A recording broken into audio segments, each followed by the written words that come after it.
ඉතින් ඔයා තුලා ලග්නයෙන් නම් ඉන්නේ. ඔයාගේ ලග්නය තුල නම් ඔයාගේ රාශිය තුල නම් මේ රීඩින් එක ඔයා වෙන මේ පණිවිඩය ඔයා වෙන. අද මේ රීඩින් එක ගැන තියෙන past life රීඩින් එක කියන්නේ පසුගිය භවය ගැන තුලා ලග්නයේ හිමි ඔයාගේ. ඉතින් ඔයාට මේ ජීවිතේ සමහර සම්බන්ධතා ඔයාට ඇයි ගොඩක් ගැඹුරු කියලා කල්පනා කරලා තියෙනවා වෙන්න පුළුවන්. ඉතින් විශේෂයෙන් ඔයාගේ මවත් එක්ක තියෙන බැඳීම, ඔයාට එයාගෙන් ලැබෙන ආදරය, එහෙම නැත්නම් ඔයාගේ ජීවිතේ නැවත නැවතත් එක විදියකට මතුවෙන චක්‍රයක් වගේ මතුවෙන චිත්තවේගීය පාඩම් ආදරය පැත්තෙන් හෝ වෙනත් ඕනම පැතිකඩකින්. ඉතින් මේවා ඔයා දන්නේ නැති වුණාට මේ දේවල් සියල්ලම ගේන්නේ පෙර ජීවිතයක ඉඳලා ඔයා. ඉතින් මේ රීඩින් එක බලන්නේ ඔයා පෙර ජීවිතයේ ඉඳන් තුලා ලග්නයේ හිමි ඔයා පෙර ජීවිතයේ කතාව ඔයා මේ ජීවිතේට රැගෙන ආපු කර්ම පාඩම් මොනවද? මේ ජීවිතේ ඔයාගේ සංගවුණු පණිවිඩය, ඒ කියන්නේ ආත්මීය ගමන මොකන්ද? ඒකේ පණිවිඩය මොකන්ද? ඔයාට දැන් දෙන පණිවිඩය. ඉතින් මේ රීඩින් එක ඔයාට ගැලපෙනවා නම් මේ රීඩින් එක අවසන් වෙනකම් බලන්න. තුලා ලග්න හිමියෙක් නම් මේ රීඩින් එක අනිවාර්යයෙන්ම බලන්න. මේක විශේෂයෙන්ම අහන්න දැනගන්න ඕන දෙයක් වෙන්න පුළුවන්. ඉතින් ඒ නිසා අනිවාර්යෙන් මේ වීඩියෝ එක බලන්න. ඉතින් ඔයාට තියෙන ඔයාගේ ආත්මයේ ගැඹුරු මතකයක් අරගෙන යනවා කියලා රීඩින් එකේ. එහෙම නැත්නම් ඔයාගේ පසුගිය භවයේ ජීවිතය ගැන කියන ඔයා ගැඹුරු මතකයක් ඔයාගේ මවත් එක්ක රැගෙන යනවා. ඉතින් ඔයාගේ පෙර ජීවිත වලින් වඩාත්ම ප්‍රබල විදියට කියන්නේ දිස්වෙන්නේ කර්ම සම්පන්නතාවයේ තියෙන ඔයාගේ මවත් එක්ක කියලා. ඉතින් එයාත් එක්ක තියෙන ආත්ම බැඳීම තමයි ඔයාගේ කර්ම සම්බන්ධතාවය කර්මයේ විදියට මේ ජීවිතයට තියෙන්නේ. ඒ කියන්නේ ඔයාගේ කර්ම සම්බන්ධතාවය ඔයාට ගේන්නේ ආදරයේ පැත්තෙන් නෙවෙයි, වෘත්තීය පැත්තෙන් නෙවෙයි. ගේන්නේ ඔයාගේම මේ ජීවිතේ මව කියන එක තමයි මේකේ රීඩින් එකේ ඔයාට කියන්නේ. ඉතින් ඒ වගේම පෙර ජීවිතයක් විතරක් නෙවෙයි, පෙර ජීවිත ගණනාවක් ඉඳලා ඔයා සහ එයාට සම්බන්ධතාවයක් තියෙනවා. ඒ දෙන්න ජීවිතේ වැදගත් භූමිකාවක් ඉටු කරනවා. ඒ කියන්නේ මේ ජීවිතේම ඔයාට පෙර ජීවිත ගණනාවක ඉඳන් ඔයාගේ මව වෙලා තියෙනවා. එහෙම නැත්නම් ඔයා එයාගේ මව වෙලා තියෙනවා. ඒක තමයි කියන්නේ. එතකොට ඒ ජීවිත ගණනාවක ඉඳන් ගෙවුන් ආපු සම්බන්ධතාවය මේ ජීවිතේදී එයා ඔයාගේ මව වෙලා තියෙනවා. ඔයාගේ දරුවෙක් වෙලා තියෙනවා. ඉතින් මේ තව භවයකදී එයා ඔයාගේ සහෝදරියක් වෙලා, එහෙම නැත්නම් ආරක්ෂකයෙක් වෙලා සමීප මිතුරියක් විදිහට උඩ පාඩම් උගන්වලා තියනවා කියන එක රීඩින් එකේ පෙන්නනවා. ඉතින් ආත්ම සම්බන්ධතාවය තාම අවසන් වෙලා නැහැ ඔයාලා දෙන්නගේ. ඉතින් ඒකයි ඔයාලා දෙන්න එකම පවුලක මේ ජීවිතේදී නැවත නැවතත් හමු වෙලා තියෙන්නේ. ඒක තමයි රීඩින් එකේ කියන්නේ. ඉතින් ඔයාගේ මවත් එක්ක තියෙන සම්බන්ධතාවය ආදරණීය සුවදායක එකක් නම් ඒ පෙර භවයේදී ඔයාලා දෙන්න අතර ගොඩනැගුණු ආදරය සහ කැපවීමේ ප්‍රතිඵලය. ඉතින් ඒ නිසා ඔයාලා දෙන්න මේ ජීවිතයේ ආදරණීය මිතුරෙක්සේ ඕනම දෙයක් කියන්න පුළුවන්, කතා බහ කරන්න පුළුවන් කෙනෙක් විදියට එයා ඔයත් එක්ක ඉන්නේ සුවපහසු විදියට නේද? ඒ ඔයාලා දෙන්න ගිය ජීවිතේ ඉඳන් මේ ජීවිතයට ගෙන ආපු දේවල් ඒ ජීවිතයේ වල දෙන්නගේ තිබුණ සම්බන්ධය තමයි මේ ජීවිතේදී ඔයාලට මෙහෙම බැඳීමක්, මිතුරෙකු වගේ බැඳීමක් ඇති කරලා තියෙන්නේ. ඉතින් තුලා ලග්න හිමියන්ට විතරක් නෙවෙයි මේක සමහර අයටත් ගැලපෙන්න පුළුවන්. නමුත් විශේෂයෙන් මම මේක බැලුවේ තුලා ලග්න හිමියන්ට නිසා මේ රීඩින් එක අනිවාර්යයෙන් තුලා ලග්න හිමියන් ගැන තමයි කියන්නේ කියන එක මතක තියාගන්න. එහෙම නැති වුණාට ඔයාලට සමහර අයට මේ රීඩින් එක රෙසොනේට් වෙන්න පුළුවන්. හැමෝටම නෙවෙයි, සමහර අයට හොඳයි. ඉතින් ඔයාලා දෙන්න මං කියවනේ ඔයාලා දෙන්න ආදරණීය සුවදායක සම්බන්ධතාවයක් නම් ඔයාලා දෙන්න අතර තියෙන්නේ. ඉතින් ඒ ජීවිතවලදී ගොඩනැගුණු ආදරය කැපවීම ප්‍රතිඵලයක් කියලා. එතකොට මේ ජීවිතයේදී ඒ එකිනෙකාට සහයෝගය දෙන්න සහ ආදරය බෙදා ගන්න තමයි ඔයාලා දෙන්න එකම පවුලක මව සහ දරුවා ලෙස ඉපදිලා තියෙන මේ ජීවිතේදී. ඉතින් එහෙම නැතුව ඔයාලා දෙන්න අතර ඔයාගේ මවත් එක්ක ඔයාගේ තියෙන සම්බන්ධතාවයේ අභියෝගාත්මක නිතර ගැටුම් තියෙන තේරුම් නොගැනීම් තියෙන මානසිකව චිත්ත වේගයේ දුරස් වෙලා තියෙන සම්බන්ධතාවයක් නම් තියෙන්නේ ඒ කර්මික පාඩම. ඔයාලා දෙන්නට තියෙන්නේ කර්ම පාඩම මේ ජීවිතේදී.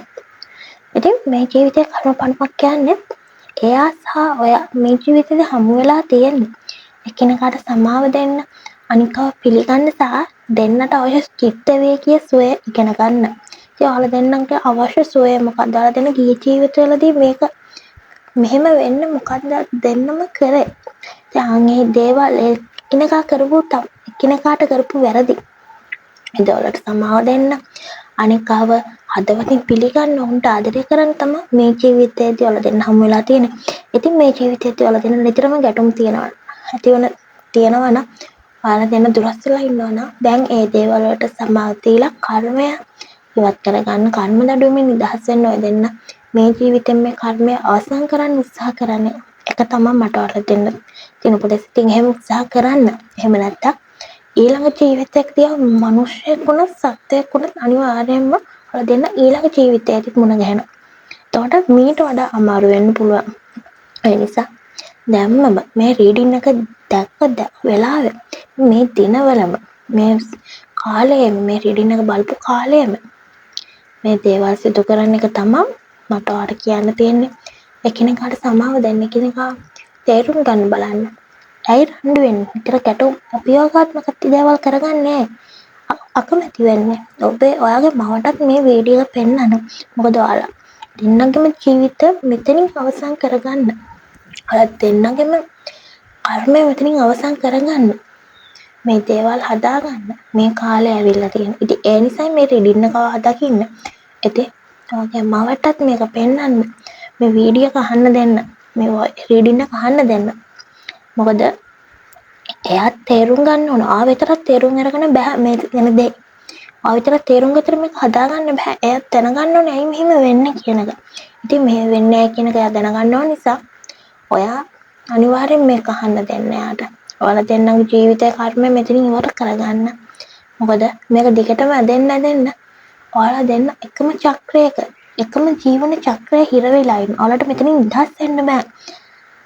ඒ නිසා මේක ඉවර කරගන්න බලන්න. ඉතින් තුලා ලග්නය කියන්නේ සමතුලිතතාවයේ සාධාරණත්වයේ සහ සමතතාවල ලග්නය. ඒ නිසා ඔයාගේ කර්මයේ විශාල කොටසක් තියෙන්නේ අන් අය සමග ඇති සම්බන්ධතා හරහා. ඉතින් ඔයාගේ කර්මය ක්‍රියාත්මක වෙන්නේ අන් අයගේ සම්බන්ධතා හරහා කියන එක ඔයාට තේරිලා තියෙන්න පුළුවන්. එහෙම නැත්නම් දැනන් හිටියේ නැත්නම් මේ වෙනකම් දැන් තේරුම් ගන්න අවශ්‍යයි.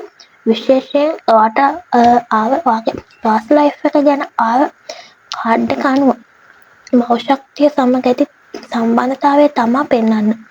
ඉතින් ඒ සම්බන්ධතාවය ඔයාගේ ජීවිතයේ බහුලත්වයේ ආදරය ලබා ගැනීම හැකියාව සහ විශ්වයේ ආශිර්වාද පිළිගැනීම හැකියාවට ඍජුවම බලපානවා කියලා මතක තියාගන්න ඕනේ. ඒ කියන්නේ ඔයාගේ ජීවිතේට කොච්චර දේවල් ඉල්ලුවොත් ඔයාට ලැබෙන්නේ නැද්ද? ආකර්ෂණ නීතියට වැඩ කරන්නේ නැද්ද? ඉතින් ආකර්ෂණ නීතිය ඒ දේවල් වැඩ කරන්නේ නැත්තේ ඔයාගේ මවත් එක්ක ඔයාගේ සම්බන්ධතාවය නැහැ. ඔයා ඉන්නේ කර්ම චක්‍රයක හිර වෙලා. ඒක එක භවයක ඉඳන් නෙවෙයි. භවයන් ගණනාවක ඔයාලා දෙන කර්ම චක්‍රයක හිර වෙලා ඉන්නේ.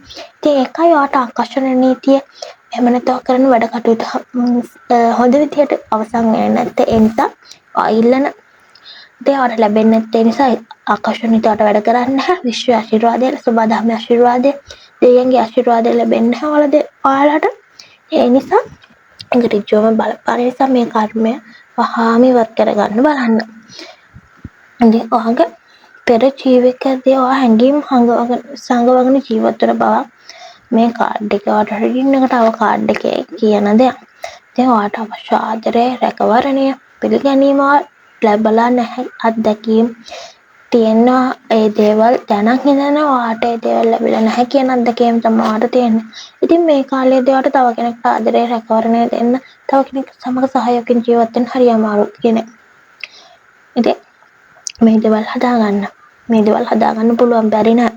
මේ දේවල් හදාගන්න පුළුවන්. මේ දේවල් හදාගන්න. ඉතින් අනිත් අයට ආදරය කරන්න දෙන්නේ නැතුව සම්බන්ධතාවයක් ඔයාට පවුලක් තියාගන්න බෑ. ඔයාට දරුවෙක් රැක බලා ගන්න බෑ. ඒ දේවල් දන්නේ නැත්තම්. මොකද ඔයාට ඒ දේවල් ලැබිලා නැති නිසා මේ දේවල් දන්නේ නැහැ කියන එක රීඩින් එකේ කියන නිසා. මේක ඇත්ත නම් කමෙන්ට් එකක් දාගෙන යන්න. ඔයාගේ ප්‍රශ්න විසඳ ගන්න මම උදව් කරන්නම්. ඒ නිසා ඔයාලට ප්‍රශ්න තියෙනවා නම් කමෙන්ට් එකක් දාගෙන යන්න.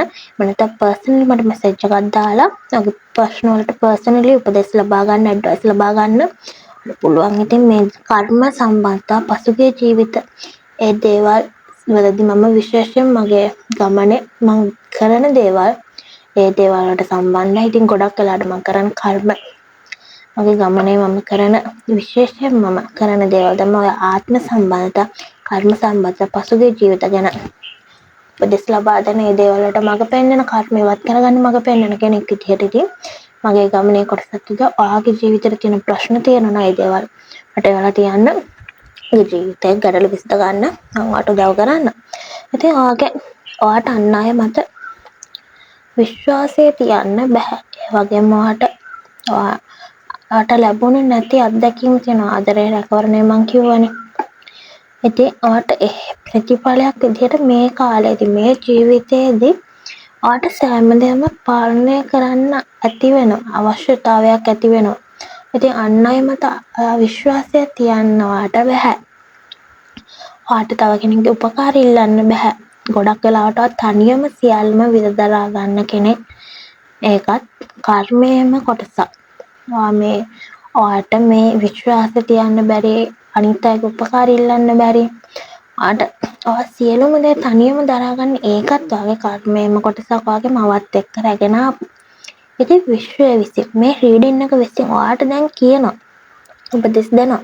ඔයාට සියල්ලම පාලනය කරන්න ඕනේ නැහැ. ඔයාට සමහර අවස්ථා තියෙනවා. ඔයා පාලනය කරන්න නෙවෙයි. ඔයා ලබා ගන්න උත්සාහ කරන්න ඕන. ඔයාගේ මහන්සියෙන් ඒ දේ උත්සාහ කරන්න ඕන. ආදරේ ලබා ගන්න, තවට උපකාර ලබා ගන්න කොහොමද කෙනෙක් ආශිර්වාදයක් කොහොමද පිළිගන්නේ ඔයාගේ ජීවිතේට? ඉතින් ඔයාගේ හදවත විවෘත කරන්නේ කොහොමද? ඉතින් මේ දේවල් ඔයා පාලනය කරන්න නෙවෙයි. ඒ දේවල් ඔයා විසින්ම ලබා ගන්න උත්සාහ කරන්න ඕන. ඔයාට ඒ පාලනය හරහා ඔයාට මේ දේවල් ලබා ගන්න බෑ. ඉතින් මේ කාලය කියන්නේ ඔයාගේ හදවත විවෘත කරන්න ඕන කාලයක්. හදවත විවෘත කරලා බලන්න. කර්මයෙන් නිදහස් වෙන්න බලන්න. ඉතින් මේ ජීවිතේ ඔයාගේ ආත්මික වර්ධනයක් සිදු වෙනවා. හැබැයි ඒ සිදු වෙන්නේ ඔයාගේ ස්පිරිචුවල් ලයිෆ් එක. එහෙම නැත්නම් අධ්‍යාත්මික ගමන පටන් ගන්න ඔයාගේ පහුලේ මේ තියෙන සම්බන්ධතා සුව කිරීම හරහා. ඉතින් අධ්‍යාත්මික ගමනක් කියන්නේ ස්පිරිචුවල් ලයිෆ් එකක් ගෙවන්න කැමති ඔයාට කියන්නේ ඔයාගේ මවත් එක්ක පවුලේ කට්ටියත් එක්ක තියෙන සම්බන්ධතාවය කර්මය සුව කරගන්න අවශ්‍යයි. ඒ දේවල් නොකරනවා නම් ඔයාට අධ්‍යාත්මික ගමනක් යන්න බෑ. මොකද ඔයාගේ ආත්මය අවදි වෙන්න නම් ඔයා කර්මය ඉවත් කරගන්න ඕනේ. කර්මය තියෙනවා නම් අධ්‍යාත්මය අවදි වීමක් සිදු වෙන්නේ නැහැ. මොකද ගොඩක් වෙලාවට ඒක ඔයාගේ ජීවිතේ විවිධ පැතිලකට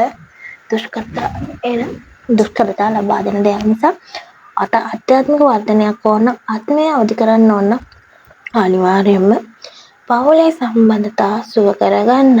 ඉතින් මවත් එක්ක තිබුණ වේදනාවන්, අමනාපකම් ඔයාගේ කියපු නැති හැඟීම් ඔයා කියලා නිදහස් කරගන්න.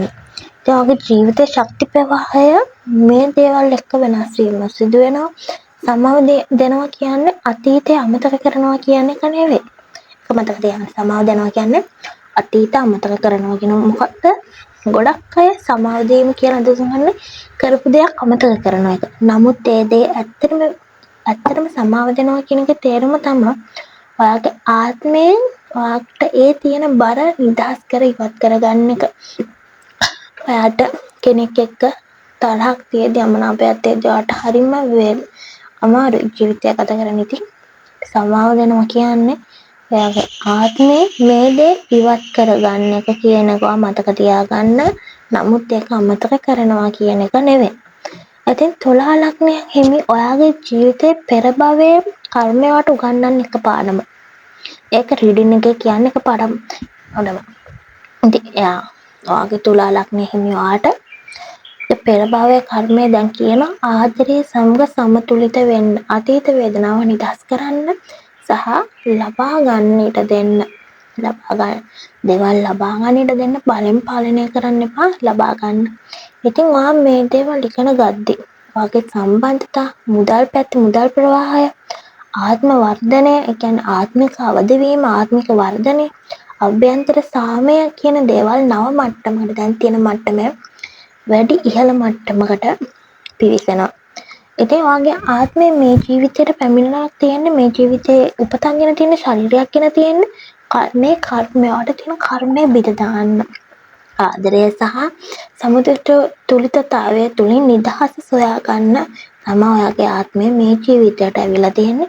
ඒ නිසා ඔයාගේ ජීවිතය දැන් නිදහස් කරගන්න, ඔයාගේ ආත්ම වර්ධනය කරගන්න, ඒ දේවල් සිදු කරන්න ඔයා දැන් ඔයාට තියෙන බරට තියෙන කර්මය ඉවත් කරගන්න ඕනේ. ඒක හොඳින් මතක තියාගෙන වැඩ කරන්න. ඒ නිසා ඔයාගේ මවත් එක්ක තියෙන සම්බන්ධතා කර්මය ඉවත් කරගන්න බලන්න.